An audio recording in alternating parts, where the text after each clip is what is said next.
You're listening to the When Life Hands You Lennon's podcast.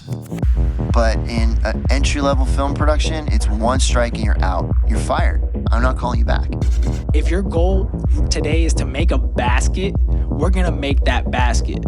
The minute you create something, as soon as it's made tangible, you have a copyright in it. How do I get our guys to sound that big, that full when they do the harmonies? And I'm your host, Lennon Seahawk.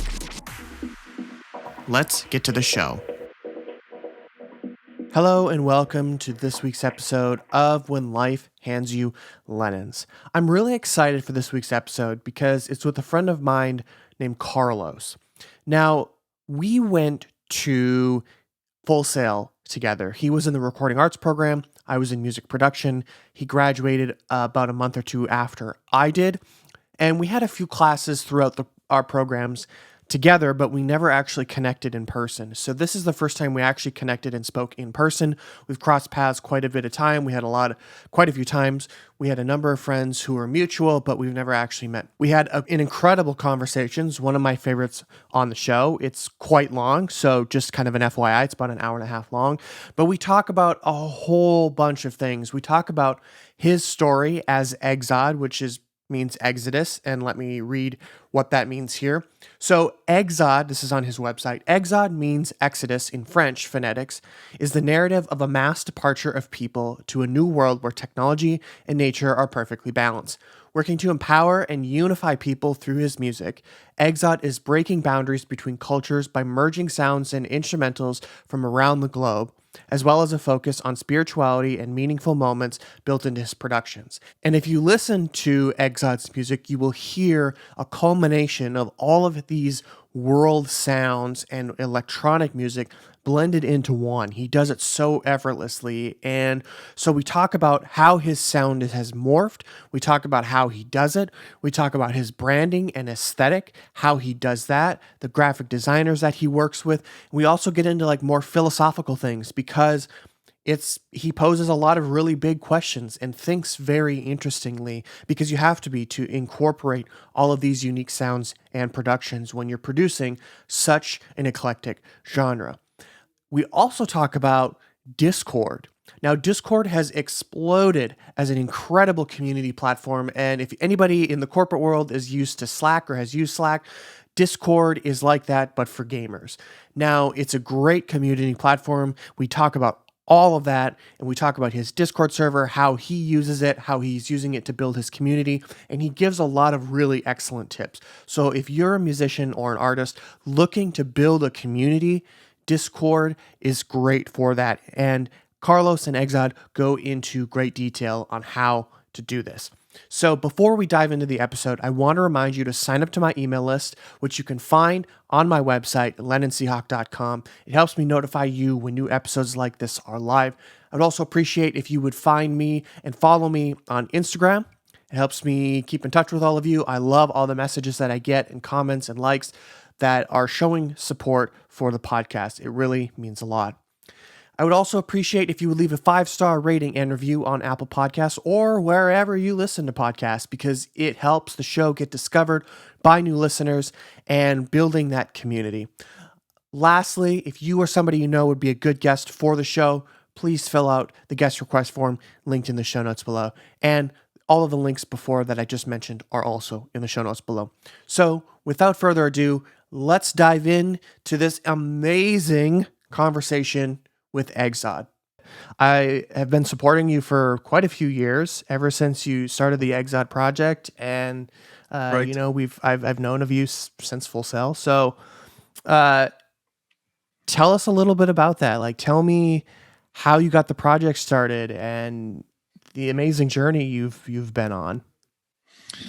Yeah, honestly, first of all, the moving here in the US was the best choice I've done in my life, I think. Oh, sure. Because I love living in France. That's where I grew up and stuff like that. But there was kind of limited because I don't know. It's kind of there are more.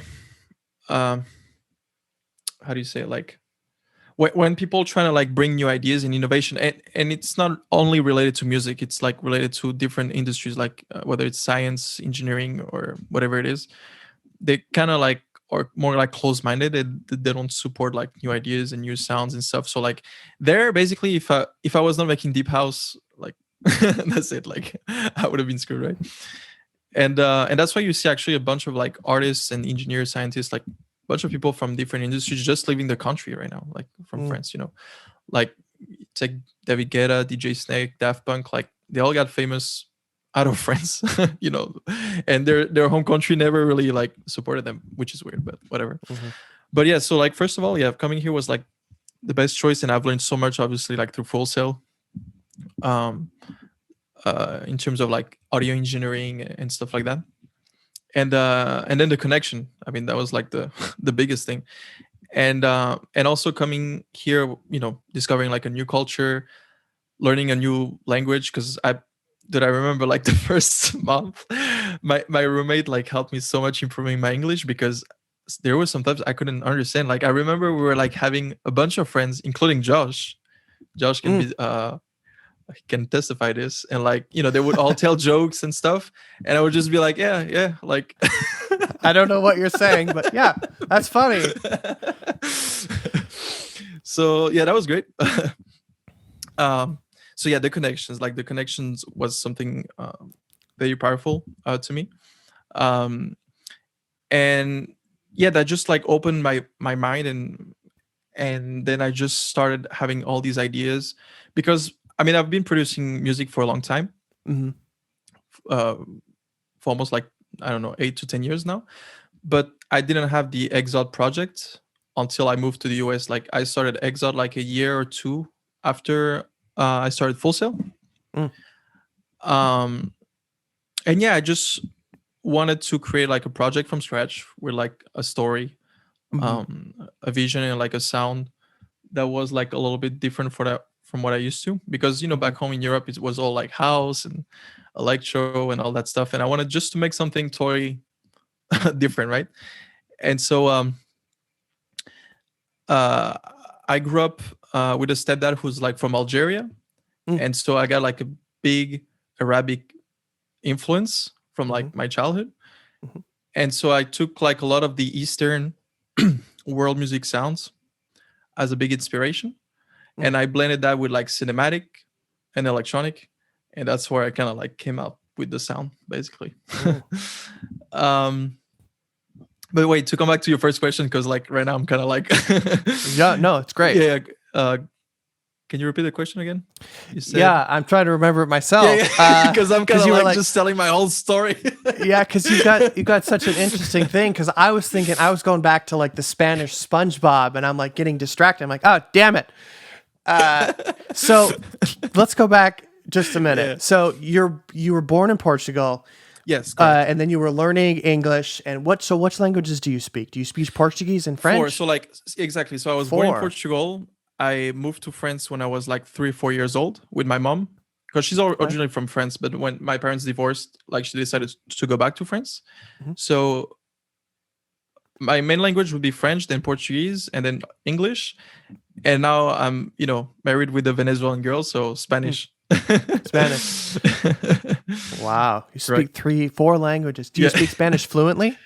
Yeah, because like I learned Spanish in high school, and it's extremely similar to Portuguese. It's kind of like comparing like German with what is it? Dutch. Oh, sure. Yep. It's very similar. So it's like, and now I have no choice, because like my father and mother-in-law, it's like they don't speak English at all. So it's like, oh wow, okay.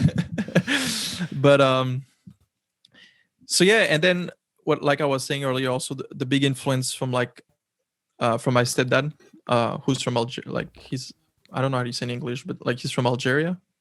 Algerian. There we go. And so I got a big Arabic also influence when I was a kid. That's why, like, when you hear like some of the Egzod stuff, there's a bunch of like Eastern sounds, and I think that's one of the that's probably the most unique part of the project, is you've got this very eclectic and Arabic sound, and like you play a lot with those types of Eastern Europe scales. And so talk about the blending. Like, how do you blend those two very different styles together? Like, one of them is very orchestral, and then Yes. you've got one that's typically kind of instrumental. Like, how do you blend the two so effortlessly?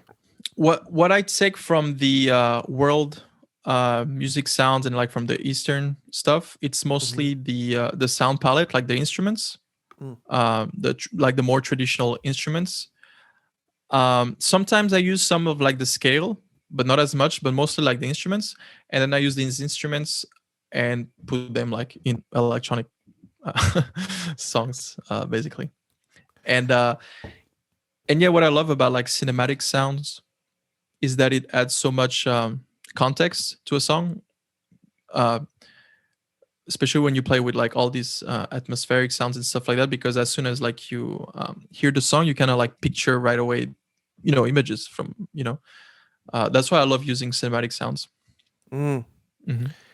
Yeah, I love cinematic music, and I think some of my favorite music is like I love listening to soundtracks of films Yes. because a lot of there's so many unique things, and like my favorite composer of all time is Hans Zimmer. The He's legend. he's a freaking legend. I saw him live in Orlando, Oh, no way. and my jaw was on the floor. Hell, I'm still dragging it from that concert, and it's like it was so absolutely mind-blowing to see him in person. And then on top of that, they had a live orchestra, like a bunch of students and instructors from UCF that were like in the classical program. I'm sure it was their assignment. How awful would it be as an assignment to play with Hans Zimmer? And they had the visual team that did the graphics from, I think it was Interstellar. So they had that graphic, and they had a big projector, like projecting the sounds as they were playing the music to that. I'm just like, oh my God, this is like unbelievable. So yeah, and it's funny enough, my boss, Ari, he's actually knows his violinist. So I'm like, No way. okay, like she is like his go-to violinist. And I'm Wow. like, okay, I'm like 2 degrees of separation from Hans Zimmer. And it's like, oh my God. Have you heard about that theory? I don't know if it's true, that like every human on Earth is like separated by like 5 degrees of separation, something like that. Yeah. Like that Yeah. you can like link up with anyone on Earth that you would like, and there's maximum like 5 people between you and that person. I don't know if it's true. That was one of my assignments at Full Sail. I think it was for my music history class. And I had to draw a connection from myself. I think it's 7 degrees. 7? I think it's Gotcha. 7 degrees of separation. It's not a lot, honestly. It's not. It's not. And when you think about, like, if you think about like the 3 most famous people, or 3 of like people that you look up to, Yes. you can probably connect yourself to like, okay, Yes. I know this marketing person that worked this Yes. campaign, who managed this person. It's like, okay, that's 100%. only 4 degrees. It's like, it's crazy how that web works. But that was our assignment, was to take like 3 different artists and connect ourselves to them. Like, I think I did Adam Lambert and like Dead Mouse and Elvis Presley or something like that. It was like 3 degree, crazy how that works. But yeah, so tell us a little bit more about the Egzod project. Like, what does the name mean, and what is kind of the story behind it, and what is the visual identity? Like, give us the whole synopsis of what Egzod is. Yeah, of course. So like, it's funny because when I came up with the name first, so it stands for Exodus in French. It's just Okay. like written in the phonetic form. Mm. So like, everyone could like pronounce it the same way, because in French you like write it with an X instead. Mm. But this one is like Egzod. And I remember like forming like some sort of like duo in high school with a friend. We used to make like music, and we just called ourselves like that for some reason. I don't know, because it just sounded cool. But then like years later, I just remembered of that name, and I was like, oh, I'm gonna use it. Mm. And but then I found meaning into the name like after, like once I started using it for the project. And then what the reason why I picked it also is because I wanted to create this like sort of story, like an exodus of like a mass departure of people, kind of like some sort of fiction, you know.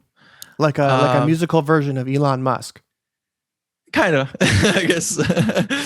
Where yeah, I mean, it's kind of the theme where the theme is where nature and technology is like balanced, and the theme that I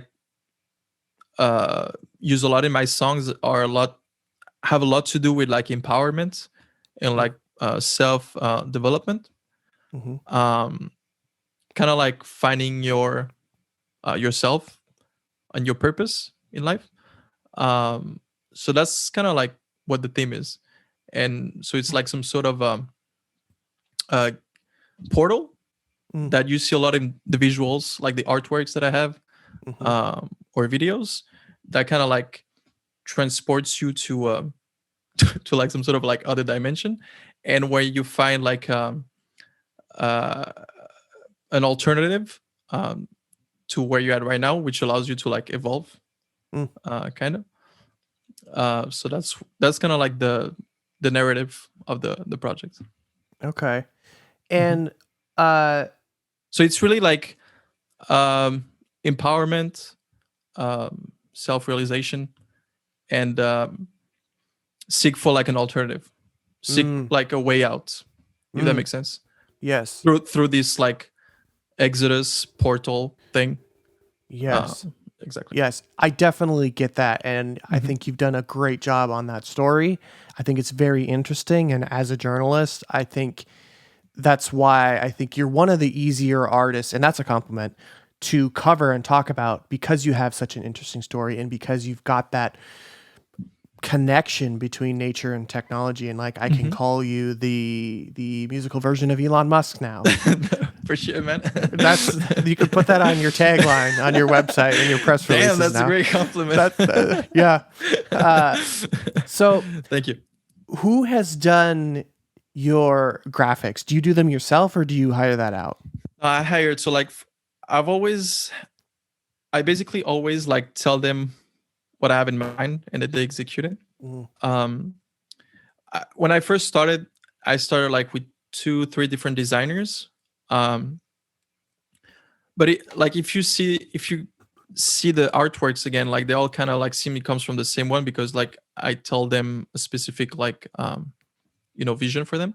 But like in the past year or so, I've been working with a company called Moxie, and right now I'm like long term with those guys because they've really captured my vision and what I want to do. But they just take it like to to another level, and like they use softwares like Unreal Engine, which are like gaming developing softwares. So it just looks insane. It's very on brand and it fits your imagery. And I think you've got a very interesting visual aesthetic as well. So talk about that a little bit more as well. Like you've got like nature and technology connecting. Talk about how do you communicate that imagery and that vision to somebody else? What do you mean, like in terms of the videos? Or? Well, everything. You've got your cover arts, you've got your kind of motion graphics, you've got any music videos that you've worked on or have coming out.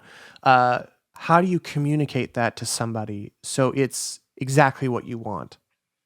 Right now, like in the past year or so, well, especially lately, we've been really focusing on the portal being like the center of the project, to really represent like the way out, the gateway to this Exodus, like showing this alternative reality where you can find yourself and evolve. And aesthetically, like it's a blend of I love like blending like ancient stuff with futuristic. So it's kind of like paradoxical in a way, because it'll be like ancient and futuristic at the same time. But I've always loved like this type of movies where those how do you call dystopian movies? Yeah, you see in a lot of those, like where those type of movies where like ancient civilizations were like super advanced, so it kind of like looks futuristic in a way. And so aesthetically it's like a mix of both. And lately we've been focusing a lot on like more like the digital or like cyberspace type of stuff. Mm. Mhm. It's I compliment you on your graphic design. I think it's very very far ahead of an artist that's typically at your level. Like you're really starting to kind of take off. And typically artists that have your kind of following that have done very well but don't have those pieces of the puzzle quite there just yet. But you've got the branding, you've got the visual aesthetic, you've got the sound, you've got the story. How did you do all this? And also, just to add also something before answering that is that I try to also blend it a lot with the gaming community, Yes. because it's been one of the community that like support my music the most, especially through NCS. And so I've always thought that it was very important to me to also like uh, pay like some sort of tribute to them, but also Sure. bring it to my project, because it's something I've always loved. Obviously, like the whole gaming universe thing, Mm-hmm. And it just fits also with the narrative, with this this fiction story. And So yeah, go ahead. yeah, how did you do all this? Like, did you work with a team? Was this kind of your thing that you just dreamed up over the last couple of years? And how did you make everything so cohesive and do that? I don't know. Like, I feel like it's a mix of so many things that I've seen, experienced. Yeah, because we're kind of like all like different, I mean, our life and the choices we make get influenced by a lot of the things like we see, that we experience, obviously. Yes. And so, like, yeah, my main inspirations, I would say, come from like the different cultures that I grew up in first, and also from a lot of like movies. Lately I've been realizing, like, a lot of like movies and stories that I've read, that I've watched, and I've always also been focusing on like spirituality also. Mm-hmm. Like, since like I remember, like, since I was a kid, I always used to have like these existential questions, like why we're here, like who are we, like, in reality, like all these like Very big existential, questions. the very big question, like I remember when I was like even 5-6 years old, like Yeah. I would ask like even weird questions to my mom. Like, I remember my mom telling me, she was like, yeah, you used to ask me like, why am I your mom and stuff like that, but just like it sounds very odd and weird, right? But just like a bunch of like existential questions, and like always seeking for to learn new stuff, Yeah. and always seeking for like new information, and Mhm. also like self realization also. Yeah. Mm-hmm. I don't know, I've always been like super into that, so I guess that's one of the reasons that you also see in the Egzod theme also, the like focused on like spirituality and stuff. Yeah.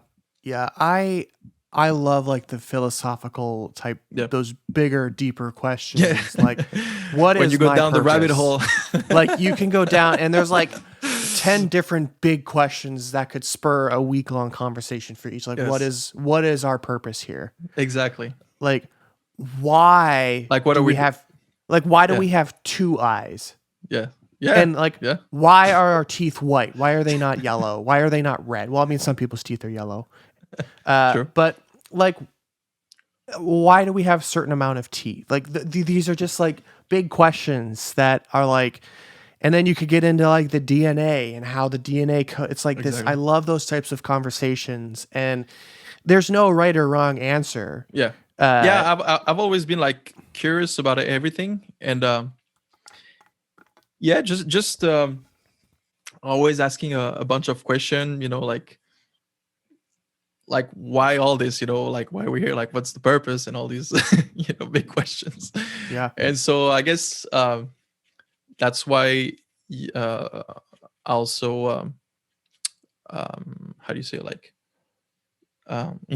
intentionally also implementing into the project. Yeah. Mm. All the empowerment theme, the seeking, Yes. the evolving as a human being, all that stuff. Do you have a song that you can point to that represents the Egzod brand the best, or your Uh, sound? Honestly, well, let me see real quick. Take a. I would say the EP from last year, Okay. the Revolution EP. Okay. I'm just checking just other songs just in case, but I would say that one, yeah. Although, I mean, the sound is always evolving, and right now what I've been making is so different. Mm. It's like another, I guess, chapter you want to call it. Mm-hmm. But I would say, yeah, the Revolution EP, the 3 tracks together. Okay. And what about that makes it so stand out?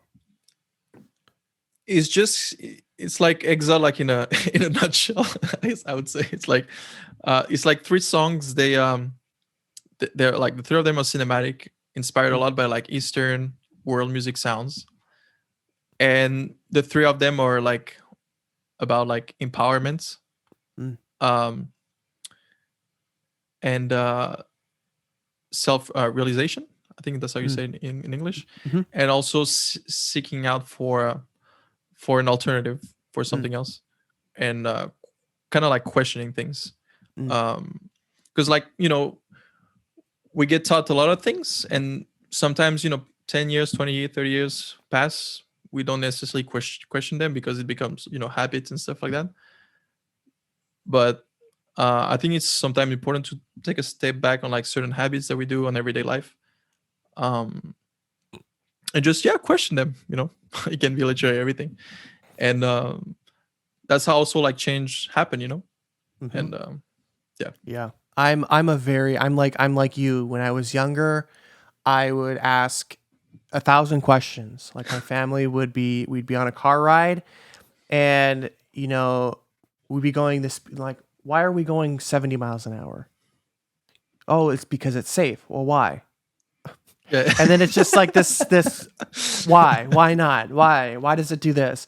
And I'm very inquisitive like you, so that continues to carry into who I am, and that's why I have this podcast, is because I love hearing stories from people like you, and everybody has a different perspective. And it's really opened my mind to the different stories and the different Exactly. lives and the different professions and all the different possibilities that happen, whether it's on the business side, whether it's on the creative side, whether it's on the mixing side, whether it's on production, whether it's on touring, it's on social Yes. media, like everything. And it's like, I can ask those questions to the people who know the answers. Mm-hmm.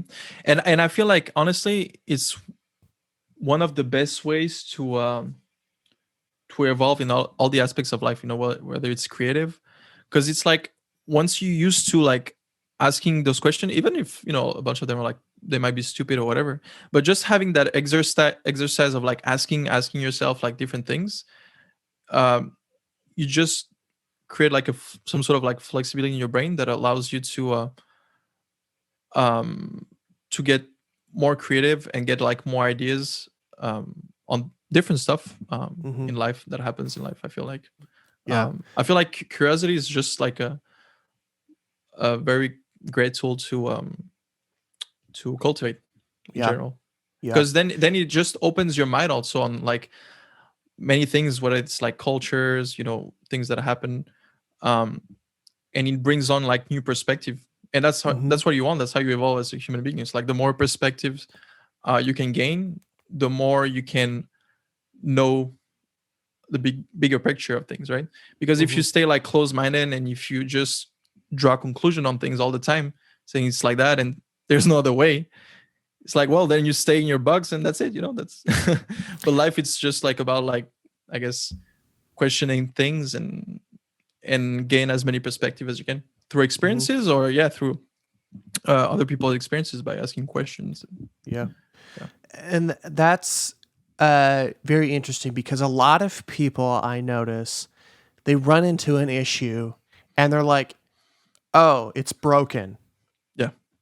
Is it broken though? Why is it broken? How did this Yeah. happen? How can we Mhm. fix it? Can we put this piece together? Yeah. What if we put it on the other side? What Yeah. if we put tape around it? Can I still use it? You know, my brain, and like when something specifically like tech, If my computer's not working, I'm like, okay, my brain's going a million miles an hour. Like, why is it broken? If I plug it in here, does this port work? Does that port work? What if I hold this button down 6 times? Or what if I, punch the screen or throw it at the wall? What if I do those things? Will it work? And I'm like trying to get everything to work. And most people are like, oh, my computer's broke. I got to get a new one. Well, no, you don't. There's definitely a way to fix this. 100%. But so I'm always very inquisitive on those types of things. And I guess it works, like in science, that's what they do, all the time. It's like they always put things into perspective and they question things that have been, established, but sometimes they find something better, something new. And I feel like in art, it's basically the same. It's like, oh, but what if I combine this and this together and what happens, It's like, I feel like the more curious, the more you cultivate like curiosity and this process of like asking question even if it's silly things, it's like whatever. It's just like that, having that exercise and like that automation, I guess, established in your brain. Yeah. Super helpful. Yeah. And some people, my curiosity drives my partner. He gets really irritated with it because I'm always asking, well, why? Why is it broken? I don't know. It's just broken. And I'm like, well, why is it broken? Can we fix it? How did it get broken? And he's like, it's broken. Let's move on. Or I don't know how it works. I don't want to deal with it right now. But I'm like, oh, I want to figure out how this happened or why it's happening. And then comes another thing, honestly, like you say, like also patience, because you didn't say, but you kind of insinuated it. It's like, for example, when it comes to a music career, you always get no's. Wherever you at, like you can be the biggest dude. Like I've seen very successful people getting no's. Like everyone get no's, you know what I mean? Whether you're small, you're big, like you get no's all the time, right? So then you got to deal with it and then make it a yes, because you got to move forward with stuff, right? And it's like, let's say you get denied by a deal, by a record label or by a gig or God knows what, It's like, then it's like, okay, what do I do with that? Like, how do I get better? Like, how do I improve this? Or like, how do I get this? And just like this, again, like this, automation of like all these questions all the time makes you move forward. Yeah. That's a genuine curiosity that the music industry needs, is because a lot of people get so just turned off by no's. Exactly.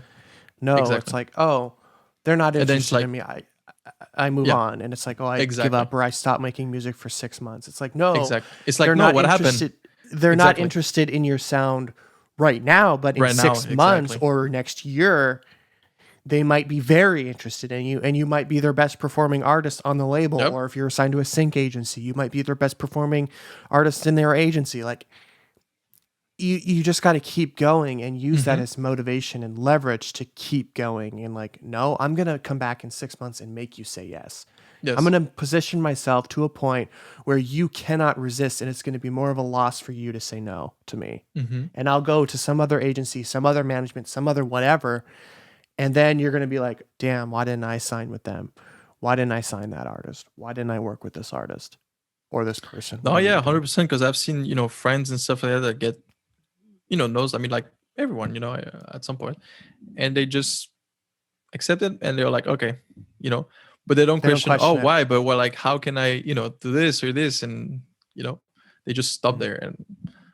And sometimes that's how you lose also like amazing talents, because maybe if that person would have kept going another year or two, it's like, who knows, So yeah, you never know. You can have a Lil Nas X or a Shawn Mendes or hell, even a Mason Ramsey. So it's like, you never know, and you just got to keep going. And I like that you and I kind of have that mindset of like always questioning things, always curious. And you got to have that forward thinking mindset in the music industry, because you're going to get turned down more than you're going to get accepted. Oh, for sure. I haven't even been in the industry as an artist, more in the business side, but I've had so many no's, and you just got to keep going. Same with the podcast. I reached out to so many guests. Like last week, I had Cascada on the podcast. My icon. That's awesome, dude. I used to listen to her when I was like younger, when I was she is in middle school and stuff. She is the reason I am in dance music. She is the reason I'm in music. So being able to talk to her, I was like internally fangirling the whole time. That's awesome. But she is so genuine and such a beautiful person inside and out. And like at first they turned me down. They're like, oh, and I worked with them. I'm like, this has to be a yes. I'm going to position myself that you have to say yes to me. And they did. But see, it's like, I mean, And it worked. There's always like a way, like you always, find a way out. Basically, there's always like an alternative, a solution to something. It's like, okay, you have a problem, so but how do I get from point A to point B? And then by asking those questions, even to some might be silly or whatever, but it just leads you there at some point, for sure. Yeah, and I'm still freaking out about it because she is probably, I'm like I'm a diehard fan. That's And awesome.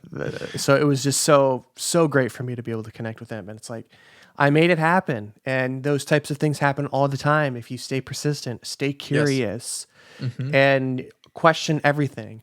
Well, And that's how you stay relevant also, like in your industry, because things evolve all the time. And it's like, if you repeat the same thing all over again, it's like, especially now, 2 years, 3 years pass, and it's like things move so fast now that it's like you always have to be, learning things. Yeah. You do always have to be educating. I'm always telling myself I'm a perpetual student. I Yeah. always learn. I never stop learning. And when you stop learning or educating yourself, it's when you become And never be irrelevant. afraid to say I don't know, because some people, they're like, Yes.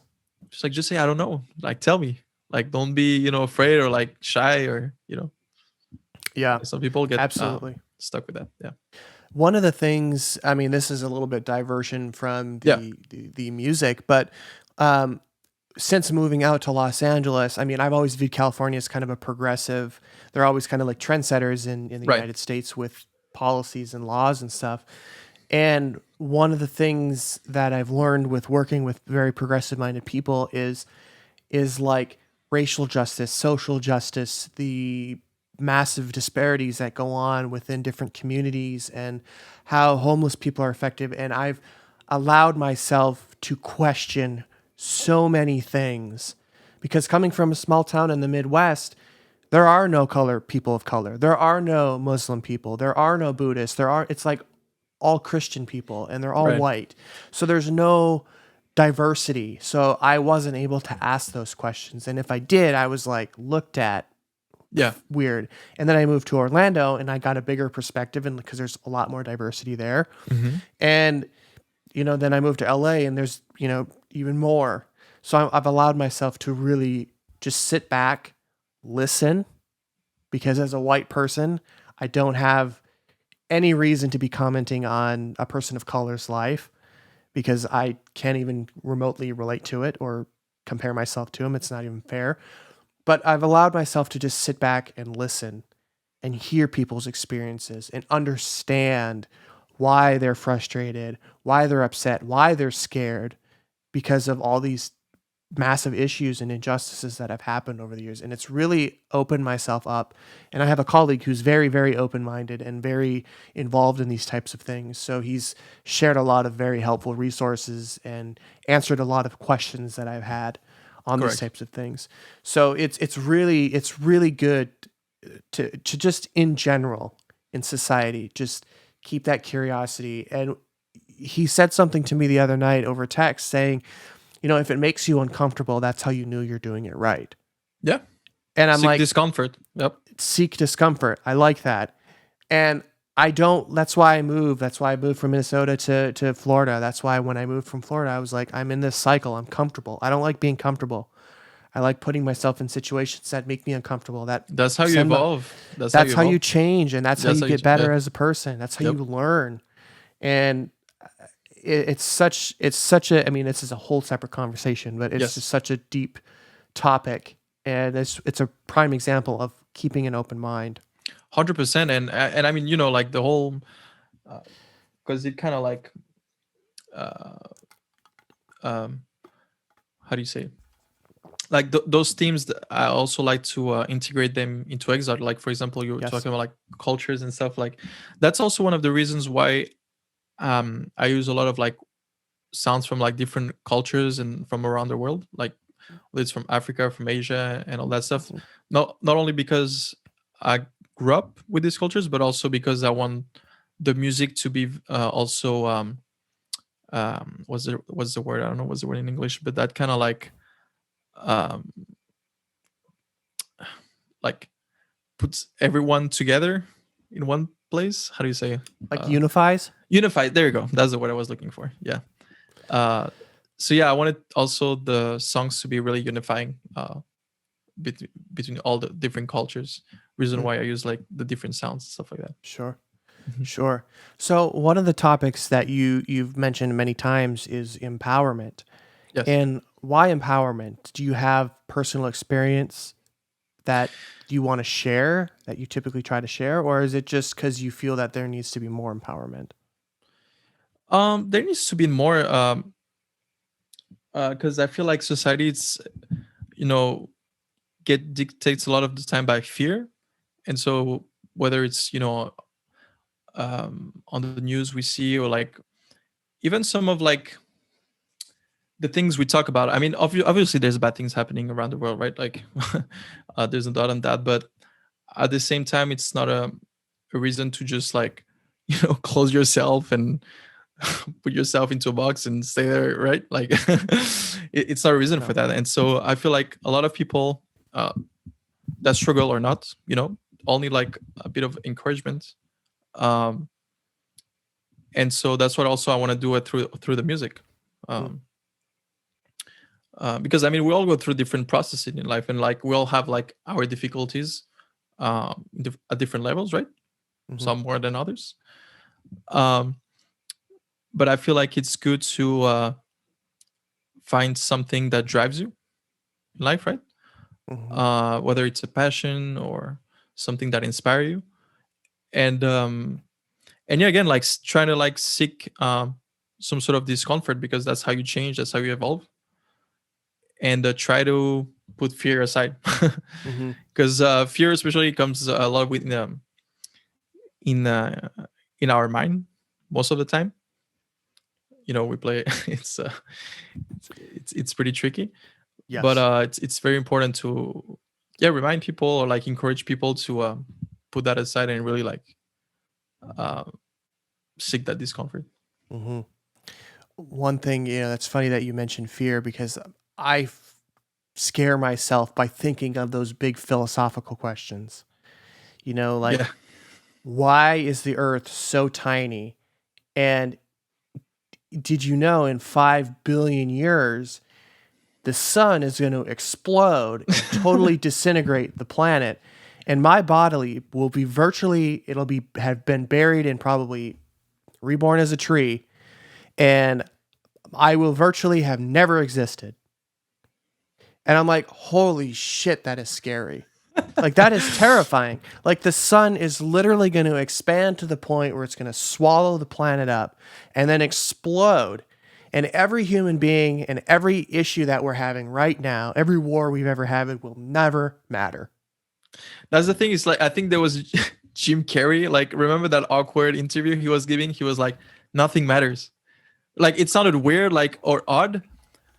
But like, it's kind of like what you're saying. It's like, with all the, like, we deal with stuff that it's like so unnecessary, or like unnecessary. Yeah. Yeah. It's like, I mean, literally, like the earth could like blow up, out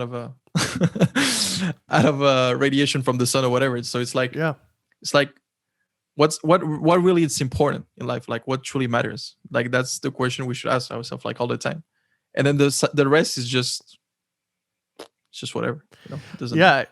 Yeah. So I scare myself by asking those types of questions, and I'm like, there is literally nothing I could do to stop the sun from exploding. That's not even remotely close to what I have control over.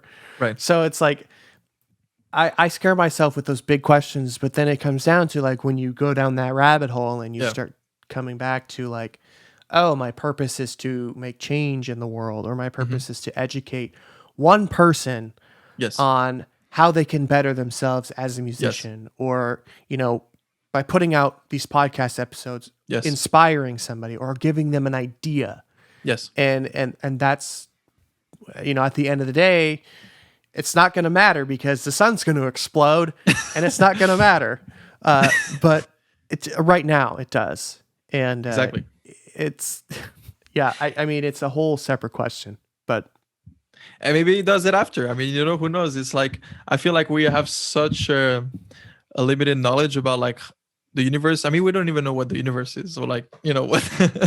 How do we Like- even know it exists? Because you and I have personally never seen it or been to the moon. Like, how do we even know the Exactly. moon exists? How do we know it's not just a projection?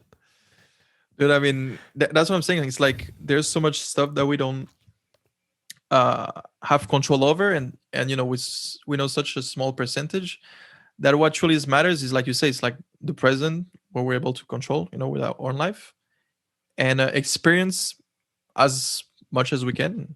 I mean, honestly, there's not, Yeah. that's what truly As- matters. Speaking of, like, moving on from these big philosophical questions, Yeah, because yeah. we could have a whole separate conversation. Yeah, for another That's day. that's a whole nother day, and I'm not sure if people want to listen to that. But Yeah. speaking of community and building and supporting people, Yes. you have a Discord server. Correct. So that's something that I have been very interested in. And why Discord? Like, why not like a Facebook group? I know you mentioned like you want to embed yourself kind of in the gaming community, and that's probably one of the main reasons why, is because every gamer virtually exists on Discord. Mm-hmm. But why Discord, and how do you use it? I mean, I just love Discord because it's so flexible and easy to use, and you can implement video stream, audio stream, bots for different tools, plugins. It's just like extremely flexible, and that's something you don't find like in the Facebook group, for example, right? It's not as flexible. And then when it comes to like other social medias like Facebook, I feel kind of like people kind of like don't use it as much as they used to, or or maybe they don't use it for the same reasons, I would say. There's a mass exodus from Facebook. Well, there you go. There's an exod of Facebook. I mean, yeah, it's like there's still people that found their need through Facebook, and I still use it for like Messenger to communicate, but I mean, especially like the new generations, like the younger people like that are in high school or middle school right now. I mean, all those they don't use Facebook. It's like mostly Discord or maybe Snapchat or Instagram but a lot of them use Discord, and more people have been using it. Not only like at first, obviously it started with the gaming community. Reason, like you said, was one of also the reasons why I picked it, but now it's expanding in so many avenues and industries, like from I don't know, like different blogs, or like even like trading, like for traders they use a lot Discord, like just for like different industries, including music, and especially for electronic music it's so perfect because it just matches perfectly with the culture also. And again, just the flexibility of it, what you can do with it, and I also love also the way you can organize things. That's something you cannot necessarily do in other social medias, and then you can group the different users that are in your servers, if they have like perks and whatnot, so you can really like customize it to the fullest as you wish. So that's why I love it. And speaking of Discord, I read like 2 weeks ago that Microsoft tried to buy them for 10 billion. And they said no. I saw that. And did you know Full Sail, it was started by somebody who attended Full Sail, Discord was. No way. The founder was, I don't know if he graduated, but I found him on LinkedIn, but he attended Full Sail. Yes. That's crazy. And he's the founder and CEO of Discord. And yeah, he could be $10 billion richer at this point. But he said no. I think there was a few other He said, I'm not living. I'm not. That's not quite enough. I can't afford my rent still. Let's try 15 billion and I'll consider it. I got a family to feed. I'm not fucking living. Yeah. For real. Yeah. I mean, there's so many. I'm sure there's so many intricate reasons why he did that, or they did that. But Discord has been so interesting to me because one of the artists that, I mean, Monster Cat is on Discord, and I've been following them and the way that they like promote the label and the releases on there, and they're like sharing news. And I think it gets so much interaction. Yes. Do you find that where do you get the most interaction? Do you get it on Discord? Yeah, because it's like people that join a server. I don't know. It's like I feel like one of the most engaging platforms after YouTube. It's definitely Discord. I don't know.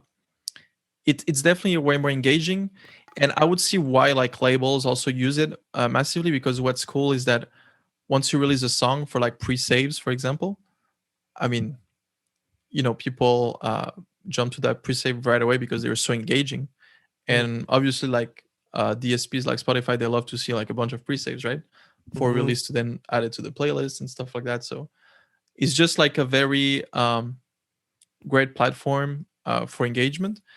And it's just like, yeah, again, like with the flexibility that it offers, you can really like cultivate a community and bring more value to a project that you have, whether it's music or label or whatever, Mhm. because it allows you to share more of it, Mhm.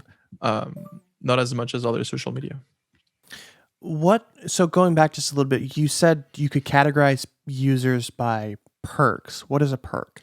Like what I love is that you can create different roles, right? Got And it. and for example, like in my Discord I do it, but there's a bunch of other servers that do it the same. It's like you can reward the most engaging people that are in the server. So like there's like a bot that calculates how many entries people do, and the more entries you type, the more you gain points, and then the more you can like scale. So it's kind of like gamify also a little bit in a way. Which is a massive tech like psychology trick. Like Yes.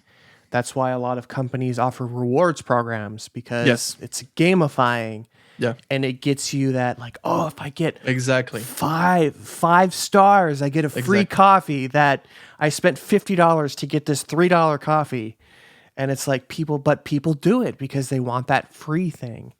But it's a great way because right now, like whatever business you may have, you Mhm. basically try to get people's attention, right? Like that's why you monetize essentially, right? Yeah. In today's age, it's like, but people, they generally don't get anything in exchange besides the product itself, whether it's the music, a piece of clothing, or from an ad that they see. And what I love about Discord is that you can, since it's so flexible, you can just customize it in a way that like you can add, like I was saying, those perks is just like attributes or special gifts Oh, or sure. just like rewards, right? Mhm. uh in exchange of their engagement. And I think that's very cool. So what do you do to keep the engagement going, or do people typically do the engagement themselves? Like do you not have to do much? I have like moderators in the server, so like those Okay. people, they also help me moderate like the server. Are these Like if people, friends or fans? um it's people that I met online, so friends, Oh, online friends. Yeah, I met them online. welcome to the um 21st century. yeah. Like I've never met them physically, but they're super super nice people. But I met through different other servers. Like one of them manages the mod for the Fat Rat server. Oh, I just had the fat rat on the podcast. Oh yeah, that's right. I saw the tweet. Yeah, I Yeah, remember. I love Full fat rat. circle. Yeah, full circle. He's a genius. Yeah, he's awesome, definitely. And yeah, and the other person, she was doing the Trap Nation server with other Mhm. people, and then I just reached out, seeing if they were interesting to moderate that one. And yeah, we've been working together. They're like extremely nice, and so yeah, they make sure that the server, people behave well. There's no, you know, people spamming or like insulting or doing bad things. Otherwise, they can like ban or kick them. And then they also like make sure that it keeps engaging. But I do it also myself, like daily. I always jump Mm. on it, chat and that and there and there. And yeah, just love because it's also has some sort of like, it's more like intimate. It feels more intimate in a way. Sure. Uh, so yeah, I just love using it. Yeah, so I've been looking at doing it for work, and like we have an online academy. Yeah. And so like we're trying to get away from Facebook. And like I've thought about like we should do Discord Yes. because we want to start targeting like the younger generation, and like Correct. they're all on Discord, like Pretty every much. one of them.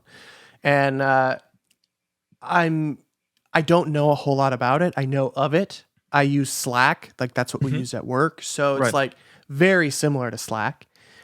But there's so much that you can do in Discord, like customization. Like one thing that I Yes. love that I had not seen before with your server was when I joined, you had to click like the rules. Like you couldn't, Yes. I'm like, where the hell are the channels at? Like I'm trying to Yes. click through and like, does he have this Discord and he just hasn't started it yet? And I'm like, Yeah, what the yeah. hell? What the hell's the point of this? But then I'm like, oh, I have to read the rules. It's like Yes. reading the terms of condition. It's like, okay, no, whatever. Yeah. You had to click that. I'm like, I'd never seen that before. Yeah, I thought that those was are the things cool. you can custom. Yeah, 100%. Like the roles, and there's so many bots. What they call bots is essentially like just small softwares, Like automations for music streaming. For like you can install games. What else? Yeah, just a bunch of stuff, just like automations, and then you can also connect it with like third party websites and other social medias. Like for example, Twitch.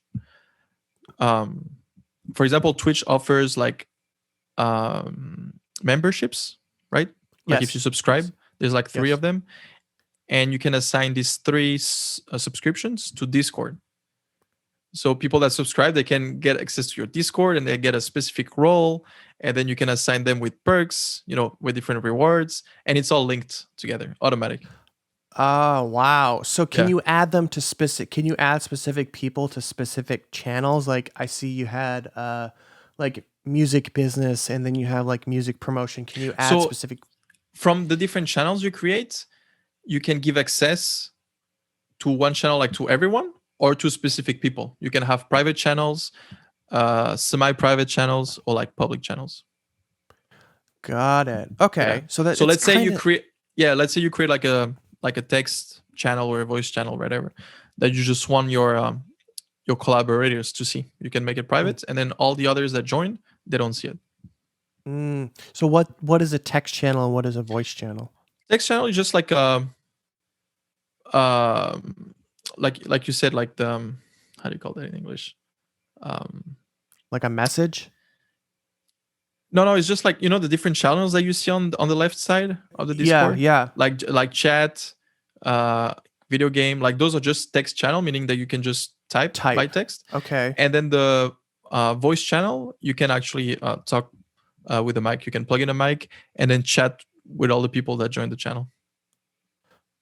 Oh wow. Can you do video like Exactly, could yeah. if Yeah. we wanted to, theoretically we could have went live in Yeah. your Discord Yep. and Yep. people could have jumped in. Can you Yep. record directly in Discord? Yep. What am I doing? I should have a Discord channel for the podcast. Dude, that would be awesome. There we go. What the hell? Yeah, it's just been like so interesting to me. Like it's just blown up, and like my brothers are big gamers, Yes. and they use Discord. And my partner, they use Discord for playing Yes. Dungeons and Dragons, and like that's how they communicate and schedule their little sessions. And I'm like, there's just so much flexibility with it. The It flexibility seems is something really like something that I've never seen in a platform, honestly. Just like, wow. straight up. Yeah. Okay, so so getting aside from the technical stuff, we could go for Deep, yeah. hours on that. Yeah. And unless you were actually showing me how to do it, it's like, okay, this doesn't make any sense. Like I don't know until I see it. So how do you market and get people to join your Discord? Like, why would somebody that just say stumbled across one of your releases on YouTube or Spotify or Facebook or whatever, why would somebody want to join your Discord? Like some of the things that I've been focusing on, it's like the different audiences. So like, for example, in my case, I release a lot with NCS, Trap Nation, and like I know these audiences for a fact that like obviously, well, they're young, between 15 to 25, and mostly, and and I know a lot of them, game, and they use like the newer platforms like Discord and stuff like that. And so that's just like their new way of communicating, right? So I just kind of like made my way in, like learning that platform, adapt, and then also, but when I created it, I wanted to bring some value to it, and not just create like some sort of forum where you just chat, right? Because if you want to invite people over, you have to give something, some incentive, or like some more than just like a forum type thing. And that's what I did. That's why I created different roles of engagement, assigned like the different perks, the rewards, and also I know that there's a lot of like producers that follow my music, so I do like a lot of like demo feedback, right? And so a lot of the producers that just get started, that I just learn, I'm like, hey, come over, and I can give you feedback, give you tips, or teach you something maybe. And so there's a lot of producers that join, fan that just love the music and want to network and stuff, and then some that want to get like rewards, like free shirts, free merch, and all that stuff. So how do you do these demos in there? Like, are you just So I have just like dropping like wave files? Yeah, And you just can listen? like I have a text channel, so like people can drop their SoundCloud link, Dropbox link, whatever link they want. Then I Okay. listen to them and I type the feedback. Right now I added like another perk where I'll give feedback 101 through like an audio channel. Oh. If people subscribe, so I can jump on that channel like privately, one-on-one. They show me the demo, and I give like a full feedback for like 10-20 minutes or whatever. Wow. Okay. Yeah. So how much time do you spend kind of On Discord? doing this? Yeah, on Discord. It depends, on the periods. Sometimes it gets more active, especially when there's like a release. Sometimes Sure. obviously it's less active than other periods. It really depends. But lately, like in the last couple of weeks, I've been trying to really like boost it and really make it more engaging. Because obviously, you need some time for that also to like set up everything. But I try to go there daily, even if it's just like half an hour a day, there and there. I'll definitely try to keep up with everyone. Yeah, it's I joined, like I said, I joined your Discord, or I don't use it a whole lot, but I've Right. joined it here and there. Like I'm in the Monster Cat one, Yeah. and then I joined yours, and then I'm in I think this Twitch. He does prank calls and he calls scammers. His name is Kit Boga. And you may have seen him on Twitch, maybe not.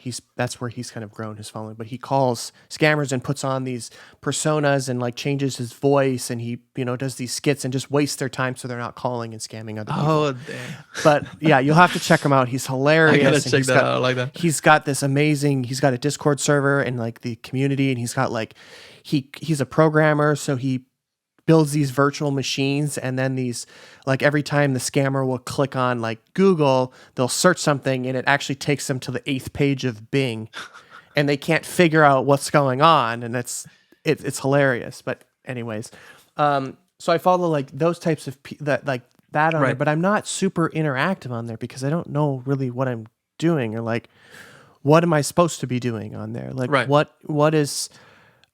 what am I, as somebody who I just joined your Discord. Right. What kind of advice would you give to somebody who's jumping in and trying to engage in a community? Like what should I do? It all depends on your interests, like your hobbies, and like if you're a producer, for example. Like obviously, like if you're a producer, you're gonna be dropping demos and promos there and there, obviously, like, and network with producers. Other artists, and because I also have like a lot of artists on my Discord. Okay. Yeah, like people that I've worked with, or artists from like other labels. Sure. So if you're an upcoming producer, like if you're just starting making music, you can get like your feedback there, get tips from other producers, learn. And then I try to have like a channel for like different interests. So that's why I have one like for gaming. So like if you're a gamer, there's one channel. It's all for gaming. You can talk with people to play games together, like show your your best clips. You know, Mm-hmm. uh, if it's just like a very cool place to I guess to meet like new people. That have Mm-hmm. like similar interests than you. And if you join, let's say, an artist page or label that you really love, find ways to like uh because a lot of these Discord sometimes they do like giveaways and offer like Mm. perks, and you can also take advantage and also have fun with that. And then just just find like a channel of interests that you may have. So Mm. it all depends on you, really, like what you look for, what are your interests are, and then from there you can just uh start chatting with people, and maybe connect with people that have like similar interests than you. Okay. Okay.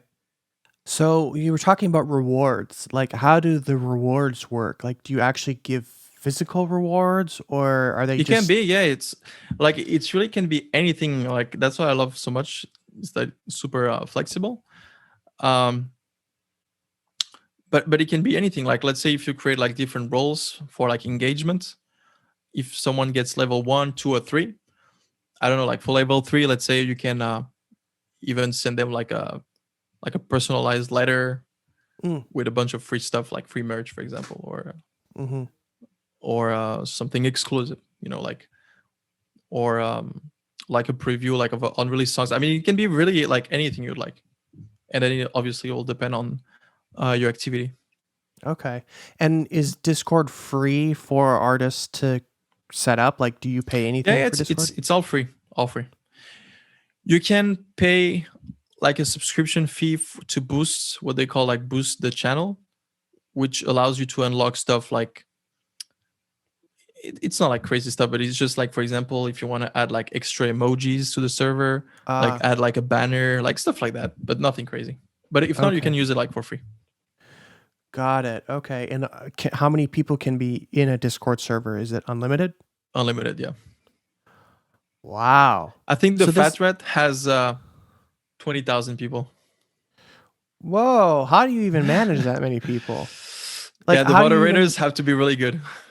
like, how do you manage 20,000 people? Like, I can imagine how active people are in there. Like, Yeah, and he's got billions of streams yeah, across the gaming industry. Like, he's yeah, a gaming music legend. yeah. Uh, I, how would you even go about managing something like that? It's just boggles. It's one of those philosophical questions. Like, Yeah, hey, there you go. But no, the mods have to be really, really good, and like everything have to be like perfectly automated, making sure that like it answers the needs. But then obviously you can make it evolve. Uh, you know, when the needs comes up, like when it grows, obviously you need to add like more channels, be more like specific on the interests, and maybe add more rewards, right? Um, but then it's just a great way for people that share like a same interest. So in this case, like an artist, for example, to like interact, because there's no other place that they could do it, right? mm, Like it's like, let's say you want to connect with, let's say your favorite artist is like Daft Punk, let's say, mhm. and then you want to connect with people that love Daft Punk. It's like where you want to really find those people, right? It's like maybe it's kind of hard, right? So like that's what I love about Discord, is that like the artist, whatever industry you're at, you create a place where the fans can hang out, or like connect. Like And I feel like that's like the first time that it happened. I don't know. it's such an incredible community tool. Yeah, Like, there has never been, in my view, from what you've explained and from what I've yeah, seen and what I've experienced from the little that I have, Discord, there has never been another platform to directly hmm, communicate with yes, people who have similar interests. Like, exactly. Red Hot Chili Peppers, for example. If you can find the Red Hot Chili Peppers fans There we and go. everybody Put them that together. loves, and put them together There you go. and have a virtual mosh pit on Exactly. Red Hot Chili Peppers, There you go. And like you can't build that type of community on Instagram or Twitter Nope. or even in a Facebook group, because Facebook, like, you don't even see everybody's posts. They just squash the hell out of it. Yep. I find, like, I don't see why you wouldn't be on Discord. Basically. And I've seen a lot of artists. I mean, Jaws is another one. Yes. He's on Discord and he's doing like feedback and like similar things that you're doing. And then he's on Twitch as well doing live production. And it's like, to get that next tier up of like, oh, I want to be closer to Jaws. I want to hear his unreleased music. I want to hear, you know, some music videos or see some music videos or stuff that he's working on or get advice from him. Exactly. Discord is probably the place to go, because he's not going to answer an Instagram message. He's not going to go on Facebook. He's not going through his Facebook messages, but he is going through his Discord. Because the other platforms, they're just not convenient for that. It's like the flexibility again of Discord is just like insane. You can do whatever, like really whatever. It just it just blows my mind. Like, I'm really, now you've got me very interested in doing it, and it's giving and the me audio ideas. and video feature like built in, right? You can just do like a live stream on your Discord. Like, let's say right now I jump on my Discord, I'm like, hey guys, I'm gonna make a song, watch it. Like, and people just join in and just join in. They see the video and then they can chat it. Yeah, like what the hell. And then I'm assuming it integrates with Zoom and everything as well too. Like that, I'll have to with Zoom. I'm not sure, but I mean, dude, I wouldn't be surprised if it does, because there's so many like integration tools within Discord that I'm sure like there's a Zoom bot somewhere. I'm sure. Yeah.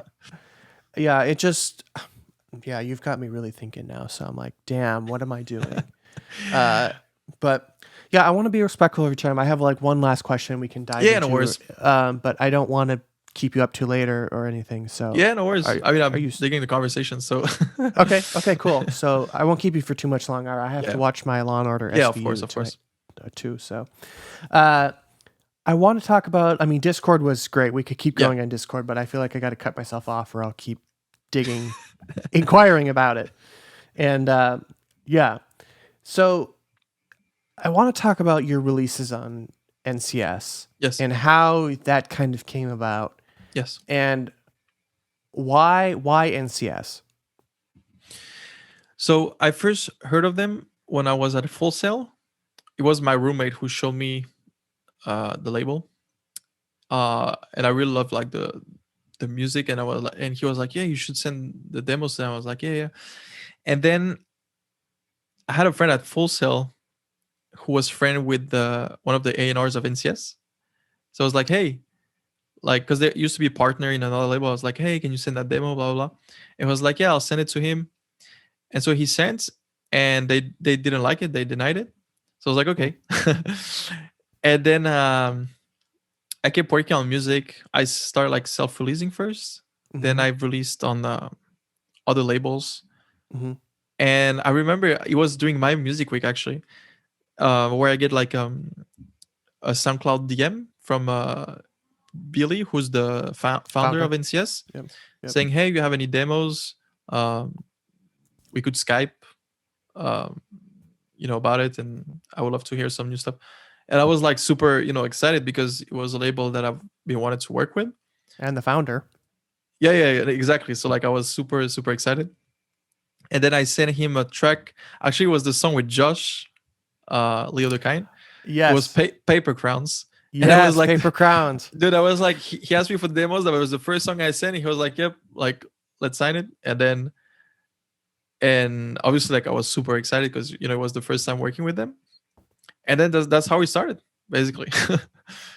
So it's easy. But it's funny because it's like, first I get in contact with someone that works at NCS, but then I send tracks and they're like, no. And then a year later, I get a DM. From the founder. Exactly. So it's like, again, like it comes, from what we were saying at the beginning. You're never gonna, stop from a no, because no's always happen. Yeah. Keep going. Yeah. So what are they typically signing? Like, are they signing non-exclusively? And so yeah. Okay. Yeah. So how it works is that they have different styles of of music. Yeah. Actually, like each color, the Yes. circles, Yep. they all Yep. have like a different color, and each color corresponds to like a style. So it's like drum and bass, house, trap, Yes. dubstep, whatever. Very And cool. so I think they were, if I'm not mistaken, so they were created in 2011, and they were the first record label that has a claim-free policy. So like they're called non-copyright sounds, and that term can kind of be misleading in a way, because some yes, people think that it the is. song has no copyright, but it does have copyright. Yes. But what it actually means is just that it's claim-free for creators that use the song in their videos on Twitch and YouTube. So like if you use Only their Twitch and catalog- YouTube. Twitch and YouTube, that's it. Ah. So if you use NCS songs on your, let's say you're a creator, right, or gamer, use their catalog, and you won't get any claim. So you can monetize your video, right, and get 100% of the revenue of the video. But that was so smart and so ahead of its time, because before, but again, like that was the founder Billy. He came up with the label because he needed to solve an issue. Himself, he was a gamer, Mm-hmm. and he was making clips of his video games, and he would all these videos, they would have background music. Yes. And when he would upload them on YouTube, obviously he would get a strike because it had copyright from it was like a Daft Punk song or whatever it was, and he couldn't monetize that. And so then he was like, what if I create basically a label and then I started putting songs that people can use without getting any claims. And that's how it started. And one of the biggest success they had was with Alan Walker, the song Faded. Yeah. I've interviewed him on for EDM.com. Yeah, dude, that song was like insane. He's amazing. 100%. And that business model, now everyone applies it, right? The claim-free policy, like you see, that's how the Fat Rat got big. Because like when you think about it, it's like, I don't know if NCS were the first, but they were definitely one of the first. That was like back in 2011 or 2010. Yeah, absolutely. But that's so smart because it allows, even if you don't get revenue from these YouTube videos that people use your music on, then you get just a bunch of redirection to the platforms. It's kind of like free influencer marketing. Yeah. Right? Because these people have a need, and the only source they have is NCS songs, right? All these big, medium, small channels. And once they use their song, they get like a part of their audience that like the song in the video, and then they go listen to it on Spotify and stuff like that. So then you recover the revenue from there. Mm-hmm. So, and it's also, I mean, it's how the Fat Rat, he gives away all of his music for free. Exactly. It's what he's known for. And I believe NCS has released quite a bit of his music as well. Maybe the best. I believe so. But going back just a little bit and to clarify, if for people who don't know, right, there is copyright in the song. There is, because there is copyright in the song, but the issue that he's talking about is that you can't take a Britney Spears song or a Daft Punk song and put it in your video of your cats, because you don't own that song. You don't own, you didn't write the lyrics, and you didn't release the song. The label does, and then the publisher typically does. Correct. So you get a claim for that. So you get a claim for that, and what's going to happen is the label and the publisher are going to take the money that you generate. Yeah, demonetize your video. Mm-hmm. They're going to monetize your video, and instead of you getting the money, it's going to go to them, to Daft Punk and the publishers, because they own the music and you use it. It's like I spoke with an entertainment attorney, and she always gives the reference of copyright. It's like a car. Yeah. It's like you can't just take somebody's car and drive for Uber. Mm-hmm. That's theft. And no matter if you take the car and you take all the seats out and you paint it blue, it's still not your car. Yep. So like you can take it and filter the song and do all these different things. It's still not your song. And like it's a myth of using even 1 second or 3 seconds or 10 seconds of anybody's song. You can't do that. But with no copyright sounds, any song that they've ever released on their label, you can use in your videos. And if your cat video happens to go viral and get 10 million views, you get will the collect all the revenue from that. Correct. And theoretically, hopefully you're crediting the artist in the description, Exactly. so that you can point the people who are watching your cat video Exactly. to your Spotify or whoever's Apple Music or whatever. Correct. It's such a great business model, especially in the time we live in, and because people now, they don't want to use a Daft Punk song, for example, because they want to monetize their video, right? Like they don't want to be able to get demonetized, and so yeah, NCS is it's for YouTube and Twitch only specifically. So the song has copyright. It's just like they won't give you any claim. Like you basically all the YouTube and Twitch channels are like whitelisted, like from their catalog. But let's say you want to do an ad, like for commercial purposes, whether it's a web ad or like a TV ad or like a licensing, sure. like a sync. Yeah. When it comes Sync. to sync, then they'll have to be like compensation for that and like a license paid. Yes, as there should be. Because if Audi or Toyota wants to use your song, they can definitely afford to pay Yes. you. Yes. Correct. So how does that work? Does NCS own the master, or, I mean, the specifics, give as much information as you can. Yeah, so they there's a split of the master and the publishing. The reason why they have to have also publishing is to have control over their policy, to make sure that the policy works. Because let's say if all the artists control their publishing to the fully, then the whitelisting wouldn't work. Then all these guys would get claims because they need to control what they call the YouTube ID. It's like a tool that tracks like the song in all the videos on YouTube.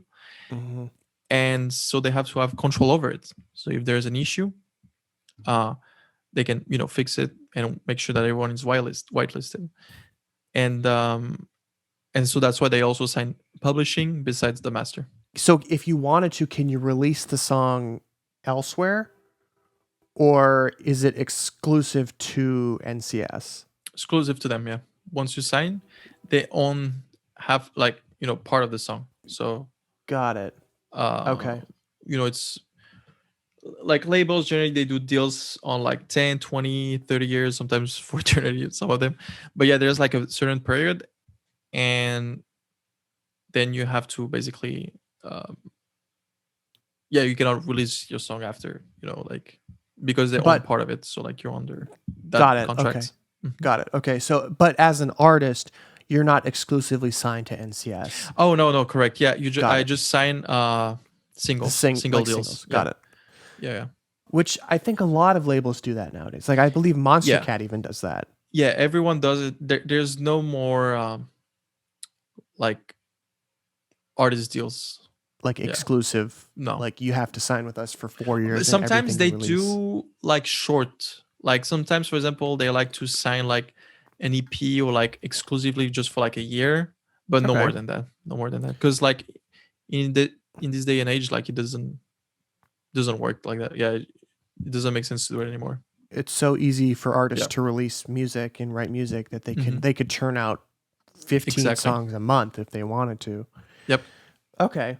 Yeah, that's interesting. And then the labels can be much more selective in branding for this type of music that they release, rather than, in a 3-year period, theoretically, an artist's sound is going to evolve a lot. And they may start releasing, like, look what Taylor Swift did. She started releasing country and now she's pop. Or like what Maroon 5 did. They were like kind of a little bit rock, but now they're like pop dance. And it's like they changed over so much time, and all artists do as they get new experiences and interact with new people. And I don't think it makes sense anymore. Yep. Oh, 100%. And those labels are great. I mean, they have great platforms, and I think it's a great opportunity and collaboration, for artists to evolve and kind of like jump on like some sort of like trampoline, like to a next step. But then it's also important, I think, for the artists to also try to detach themselves from labels as much as they can, also possibly. Not obviously like the collaboration between labels and everything, like it's great, but what I'm saying is that like it's good also for the artist to be as independent as it Hmm. possibly can, and like kind of like build its own audience as soon as they possibly can, I think. Mm. So Okay. if any day, you know, you never know what can happen in the future, you know, to like a certain label or a certain, you know, platform or whatever. Even for social media, you never know if Facebook tomorrow, you know, doesn't exist or whatever. So like I see a lot of artists focusing on just one platform, one label, or one, you know, one thing. Yes. And I feel like it's good to be open up and kind of like be as independent as you can, you know, creating like your own platform, your own community, your own Hmm. fan base as soon as you Yeah. can. You don't need no label to be successful. Yeah, You at can. the end, it's like it's very obviously like it's super helpful because they bring a lot of their audience and platform, and you know they have different tools also to help artists, and those are great partnerships too, because a lot of these labels, they have, you know, a lot of fans that actually not only like the artist but the actual label, you know. It's like you have Monster Cat fans, die hard, that tattoo the Monster Cat logo, you know, and Oh stuff my like God. that. So it's a great collaboration, but yeah, again, like I feel like it's also good to, you know, release independently sometimes, and I kind of like doing 50-50. Yeah. Mm. Yeah, that's a good point. Hmm. Um, I think a lot of artists, they get stuck releasing, doing one thing, and like they Yeah, don't transfer their artists exactly. over. Like MySpace is a perfect example of that. There we go. Yep. Look at Vine. Look at the Yeah, people that built up their, just like Shawn disappears. Mendes was Yeah. one of the lucky ones. Yep.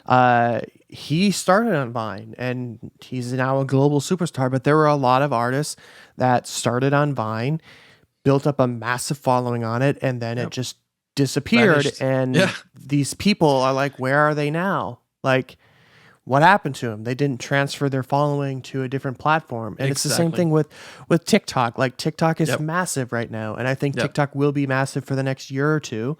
Yeah. But something else is going to come along, Yeah. and then TikTok is going to die. Yeah. And It's always like that. what's going to happen to the people who built up their following on TikTok? They didn't transfer it Yep. over. They didn't go into Discord. Yeah. I mean, it's like obviously you want to get caught up like with all these platforms and stuff like that. But like I Yes. feel like the most important Yes. is just to really build like your own audience as much as you can without depending on one. So like making sure that even if something happened, you know that like people will still follow you, you know, in another platform or whatever, if that makes Hmm. sense. Yeah. Yeah. Yeah. That's very, very interesting. Mhm. I think a lot of artists get caught up in that and they don't transfer their fans over. And Mhm. Vine and MySpace are a perfect example. Yep. And yeah. So what I think, we've been going for an hour and a half now. This is probably one of my longest podcasts, Damn, but dude. this has I didn't been, even realize. yeah, it's getting late. Hell, it's 10 o'clock for me. But this has been a really good conversation. And these are the types of conversations that I love having with my guests, Same here. where we can talk about anything and everything.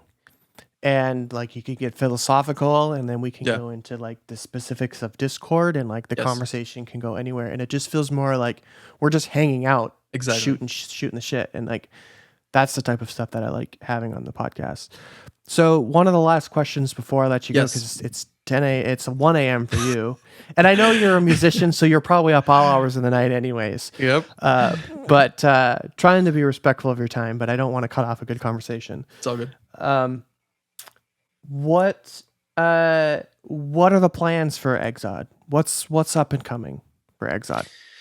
So there's been a lot of change like since last year, because I've changed management, and also I got signed with like booking agencies for like shows and stuff in the future. Congrats.